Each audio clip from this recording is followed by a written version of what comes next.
গৰাকী হৈছে মাতৃ, ঘৰখনে হৈছে বিদ্যালয়। ঘৰখনৰ মাতৃগৰাকীৰ ওপৰত শিশুটোৰ বহুত প্ৰভাৱ আছে। মাতৃগৰাকীৰ আচাৰ ব্যৱহাৰো শিশুৰ ওপৰত প্ৰভাৱ পেলায়, মাতৃগৰাকীৰ কথা বতৰা শিশুৰ ওপৰত প্ৰভাৱ পেলায়, আৰু ঘৰখনৰ যিটো পৰিৱেশ সেইটো শিশুৰ ওপৰত প্ৰভাৱ পেলায়। আৰু সেইটোকে আহি বিদ্যালয় আছে, মই খুব মাৰি দিলোঁ দেই, তুমি কিয় দিব যদি দিছে বাইদেউ মোক বাৰে বাৰে কৈ আছে এখন দিবৰ কাৰণে, মোক অন্তত সুধি লোৱা কথাষাৰ নুসুধাকে তুমি কিয় দিছা? এই যিটো অমান্য কৰা, আজি খেলখন মই বন্ধ কৰিব দিছোঁ, তেওঁলোকে আকৌ দিনটোকে অমান্য কৰিছে, এইটো অমান্য কৰা হয়, মই কিয় বন্ধ কৰিব দিছোঁ? অলপতো তেওঁলোকে বুজিব লাগিব। গতিকে এই ধৰণে এতিয়া অমুকেই নহয়, আপোনালোককো কৰে নিশ্চয় সেইটো কৰক যে অমুকলৈ নাযাওঁ বুলি ক'লে মই যামেই ন, এই কথাটো আপোনালোকে মনাব পাৰিব লাগিব। আৰু নিজৰে সন্তান ঘৰত আমি এই সোপা আমাৰ 60টাকে হৈছেগৈ, 60টা মানে ক্লাছ 6ত 56 আমি ক্লাছ কৰি আছোঁ। গতিকে ইমানখিনি ল'ৰা ছোৱালীক আমি মাকসকল কিন্তু ধুনীয়াকৈ আহে, কিন্তু বেগত যে কিবা এটা যোগাৰ মানে লাগে গতিকে সেইখিনি আনে বাইদেউ আহৰি ল'লোঁ, কিমান কাম বাইদেউ আহৰি ল'লোঁ, আহৰি ল'লে নহ'ব। আৰু ল'ৰা ছোৱালীকো কম, তোমালোকে মা দেউতাক আশা কৰি নাথাকিবা, তোমালোকে নিজেই ভৰাই ল'বা। আৰু অতি শ্ৰদ্ধাৰ অভিভাৱকসকল, আমি অত্যন্ত আনন্দিত যে যোৱাকালি ৰাতি ছাৰৰ লগত টেলিফোন যোগাযোগ কৰি ছাৰক আচলতে আজিৰ এই অভিভাৱক সন্মিলনৰ নিমন্ত্ৰণ জনোৱা হৈছিলে। তেখেত আচলতে অত্যন্ত ব্যস্ত মানুহ, তথাপিতো আমাৰ বিদ্যালয়ৰ প্ৰতি আচলতে তেখেতৰ যি আনুগত্য, সেই আনুগত্য স্বীকাৰ কৰি আমাৰ মাজত ছাৰ উপস্থিত হৈছে, আমি অত্যন্ত আনন্দিত। আৰু ইয়াৰ দ্বাৰা আচলতে আমি শিক্ষক বা বিদ্যালয়ৰ তৰফৰ পৰা আমি এখন গোলাম তেখেতক আদৰণি জনাইছোঁ। আমি আশা কৰিম এই বিদ্যালয়ৰ উত্তৰণৰ ক্ষেত্ৰত ছাৰে প্ৰতিটো দিশত আমাক সহায় কৰিব আৰু এই গামোচাখন অৰ্পণ কৰিব আমাৰ বিদ্যালয়ৰ 10ম শ্ৰেণীৰ ছাত্ৰী নাৰ্জী ভাষা।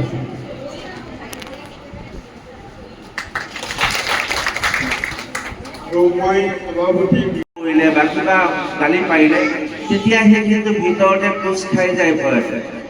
তাৰ অনুভূতিটো সি পায়, সি কোচ খাই যায়, ভয় কৰে। আৰু সেইকাৰণে যেতিয়া মাকৰ পৰিৱেশটো, তাৰমানে সেই যে সন্তান সম্ভৱ মাকগৰাকীৰ যিটো ঘৰুৱা পৰিৱেশ, সেই পৰিৱেশটো যদি ভাল হয়, আৰু সেইকাৰণে সকলোৱে গৰ্ভৱতী মহিলাক বেছি মৰম কৰে, যাতে মানে সি এটা সম্পূৰ্ণ তাৰ মানে যিটো বিকাশ সেইটো প্ৰক্ৰিয়াটো হৈ থাকে। আৰু যেতিয়া তাৰ পৰিৱেশটো বেয়া হ'ব, তেতিয়া তাৰ বিকাশ 10টালৈকে পঢ়িম। প্ৰথম দিনাখন সি যেতিয়া তাৰ অভ্যাস নাই, তেতিয়াহ'লে সি 10টালৈকে থাকিব নোৱাৰিব, সি মানে টোপনি যাবই তাৰপিছত সি কিন্তু দৃঢ় সংকল্প ল'ব লাগিব, নাই মই কোনো পক্ষে 10টাৰ আগত নুশুও। তেতিয়া সি 10টাৰ আগত নুশুবলৈ যত্ন কৰিব, কিন্তু তাৰ বৰ কষ্ট হ'ব। তাৰ পিছৰ দিনাখন যেতিয়া দ্বিতীয় দিনাখন যেতিয়া সি 10টালৈকে থাকিব খুজিব, সি মাক বা দেউতাক কাৰোবাৰ সহায় ল'ব। মা মই দেখোন পাৰা নাই, টোপনি বিৰাট টোপনি ধৰিছে, ভৰিটো বিষাইছে, হাতটো বিষাইছে, সেইটো কথা ক'ব। মাকৰ কিবা ছাপোৰ্ট পায় নেকি চাই, মাকে যদি ছাপোৰ্ট কৰে তেনেহ'লে তুমি শুই গ'ল, আৰু ছাপোৰ্ট নকৰিলে তাৰপিছত সি মানে কি কৰিব, থাকিবলৈ পায় মানে হ'ব দে মই ভৰি পিটিকি দিম নহয়, তই 10টালৈকে থাকচোন, তাৰপিছত তোৰ ভৰিটো মই পিটিকি দিম, তই 10টালৈকে থাক। লাৰ্নিং ডিজাইনিং এইটো ক্লাছ টিউশ্যন দিয়াটো বাবে সম্ভৱ হৈছে। ৰেগুলাৰ যদি ক্লাছ হয় সেইটো এটা সুবিধা হয়। আৰু মোৰ ক'বলগীয়া একো নাই, যিবিলাক সেইবিলাকতো মই নিজে খবৰ ৰাখিব লাগিব, কাৰণ কিয় আপোনালোকে এনেও 9টাৰ পৰা বা 8টালৈকে পাবা, সেইখিনিৰ বিষয়ে কম আৰু মই সেইখিনি টাইমত আপোনালোকক শিক্ষক বা দিলে আহিব যে মই এইখিনি কথা কিয় ক'লোঁ বা মই পৰামৰ্শ বুলিও নহয়, মোৰ বুদ্ধিৰে কম আৰু মই ভাবিছোঁ কি মই ক্লাছ 8ত এডমিশ্যন দিছোঁ হয়, আগতে সেই আগদলা হাইস্কুলত ইয়াত মই ক্লাছ 8ত আনিছোঁ, ক্লাছ 8ত যি হ'ল আৰু বৰ্তমানততো কৈছোঁ আৰু ইয়াত কিন্তু মোৰ ভালে লাগিছে, কাৰণ কিয় মই আগদলা বিয়ামচা হাইস্কুলত মোৰ ল'ৰাটো আছিলে, ছোৱালীজনীও আছিলে, তাক মই এটাই সভাত কৈছিলোঁ, আপোনালোকে ক্লাছ 10 পাইছে, ল'ৰা ছোৱালী বুলি তাৰমানে হেৰি দিয়া নাছিলে, বিবাহ সন্মিলনৰ যে মিটিংখন হয় যে ক্লাছ 10ৰ দিয়ে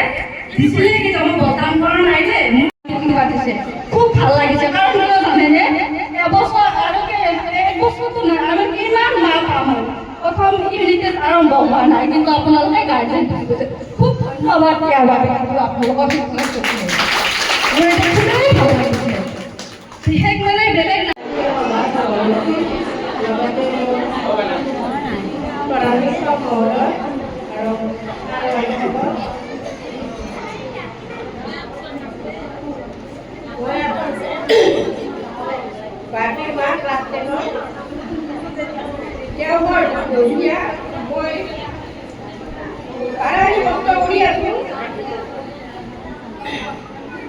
ছোৱালীৰ কাৰণে মানে যিমানখিনি পাৰে তেওঁ নিজে কষ্ট কৰি আছে আৰু মোৰ যিমানখিনি কষ্ট কৰিছোঁ গতিকে আপোনালোকে মই ইয়াত ক'বলগীয়া নাই যেনেকুৱা আমাৰ হাতৰ আঙুলি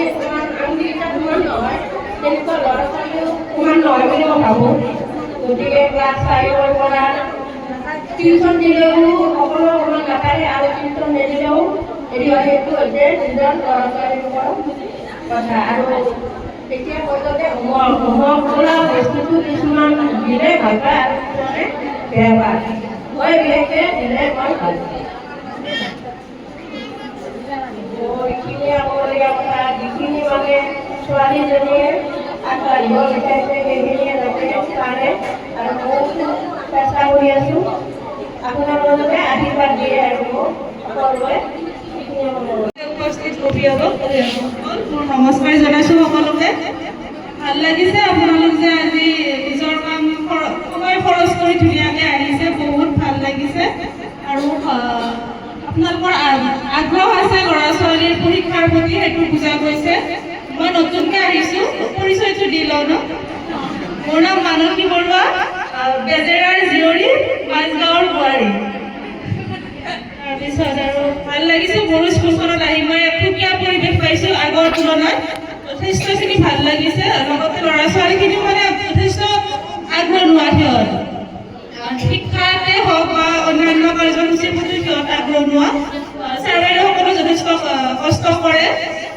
বাকী চব বস্তুৰে ভাল আৰু বেয়াটো থাকেই অলপতো কিবা কিবি দুখ থাকিবই মই ভাবোঁ সেইখিনি আপোনালোক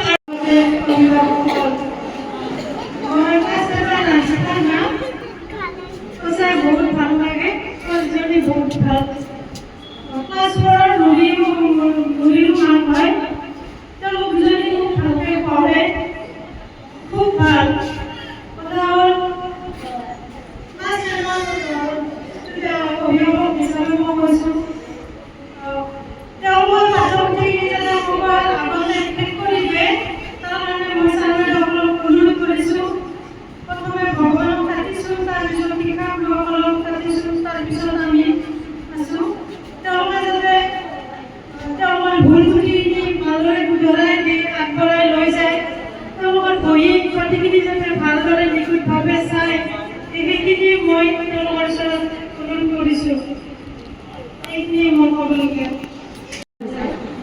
ইয়াৰে অভিভাৱক প্ৰধান শিক্ষক আৰু সকলো অভিভাৱক শিক্ষক-শিক্ষয়িত্ৰীসকলক ধন্যবাদ জনাইছোঁ বহুতখিনি প্ৰধান শিক্ষকৰ পৰা সঁহাৰি পাইছোঁ তাৰ ক্ষেত্ৰত এই প্ৰথম আহোঁতে ধৰক মন বহা নাছিলে নতুন স্কুল হিচাপত এতিয়া বহুতখিনি আগবাঢ়িছে আপোনালোকৰ ওচৰত মই বিশেষভাৱে মই বিশেষকৈ নিজৰ ফালৰ পৰা তেওঁলোক চিনি নাপাওঁ যদিও মই প্ৰধান শিক্ষকৰ লগত যিখিনি মই কৰিছোঁ মই ভাল ভালেই পাইছোঁ অনুৰোধ যে এতিয়া তাক যেন আপোনালোকৰ সন্তান হিচাপে এইখিনি ক্লাছ 10ৰ বছৰটোত আগবাঢ়ি যোৱাত সহায় কৰে এইখিনিয়ে মোৰ আৰু বাকী মই ভালে পাইছোঁ